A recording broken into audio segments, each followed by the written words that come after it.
Astrology ప్రకారం ఈ December 8వ తేదీ ఆదివారం నుండి వారం మొత్తం సింహరాశి వారు ఎటువంటి శుభ అశుభ ఫలితాలను పొందుతారో తెలుసుకోవాలంటే ఈ వీడియోని స్కిప్ చేయకుండా పూర్తిగా చూడండి. అలాగే తప్పకుండా మా ఛానల్ని సబ్స్క్రైబ్ చేసుకోండి.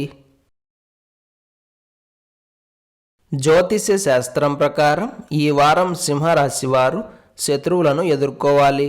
స్నేహం ముసుగులో శత్రువులు దాగి ఉన్నారు కాబట్టి ఈ సమయం మొత్తం మీరు ఎంత జాగ్రత్తగా ఉంటే అంత మంచిది.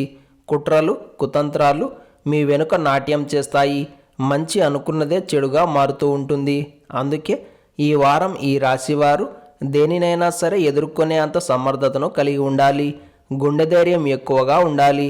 ఎవరిని కూడా గుడ్డిగా నమ్మి మోసపోకండి. ఒక్క ముక్కలో చెప్పాలంటే ఆవలిస్తే పేగులు లెక్కపెట్టే విధంగా మీ ప్రవర్తన ఉండాలి. ఈసారి సింహరాశి వారికి ఖర్చులు బాగా పెరుగుతాయి. సంపాదన కొంత తగ్గే అవకాశాలు కూడా లేకపోలేదు. కాబట్టి మీరు సంపాదించే ప్రతి రూపాయిని జాగ్రత్తగా ఖర్చు చేయాల్సి ఉంటుంది. మీరు చేసే పని పట్ల మీకు ఆసక్తి ఉండదు. అది సొంత వృత్తి అయినా సరే ఈ వారం మీరు చేసే పని మీద మీకు పెద్దగా ఇంట్రెస్ట్ ఉండదు. ఉద్యోగం చేయడానికి ఇష్టపడరు. ఎప్పుడూ ఇదే ఉద్యోగమేనా అన్న ఆలోచనలు బలపడతాయి.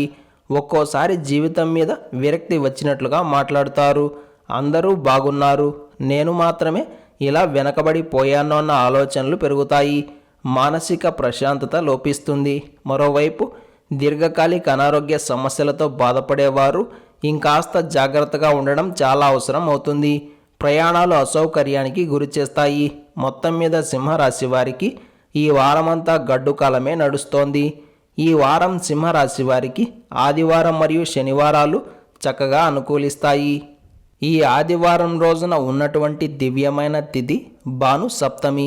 నక్షత్రం శతభిష నక్షత్రం. రాహుకాలం సాయంత్రం 4:30 నుండి 6 వరకు. యమగండం మధ్యాహ్నం 12 గంటల నుండి 1:30 వరకు. అలాగే ఈ రోజు యొక్క శుభ సమయాలు ఉదయం 8:45 నుండి 9:16 వరకు. అలాగే రాత్రి 6:50 నుండి 7:36 వరకు.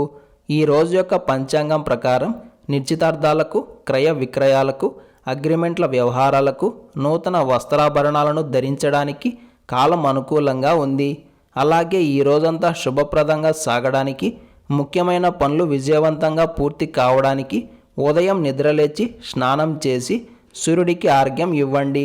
అలాగే ఒక నూలుపోగును తీసుకొని ఓం గణపతయై నమః అంటూ 7 ముడులు వేసి ఆ దారాన్ని బయటకు వెళ్ళేటప్పుడు వెంట పెట్టుకుని వెళ్ళండి. ఇలా చేసి దినచర్యను ప్రారంభం చేస్తే చేసే ప్రతి పనిలో విజయం దక్కే అవకాశాలు ఏర్పడతాయి. ఈరోజు ఆదివారం మరియు సప్తమి రెండూ కూడా కలిసి వచ్చాయి కాబట్టి భాను సప్తమి అని చెప్తారు. ఈ భాను సప్తమి యోగం ఈ ఆదివారం రోజు 9:42 వరకు మాత్రమే ఉంటుంది. ఈ సమయంలో మీరు చేసే దానాలకు, స్నానాలకు, హోమాలకు విశేషమైన పుణ్యం ప్రాప్తిస్తుంది.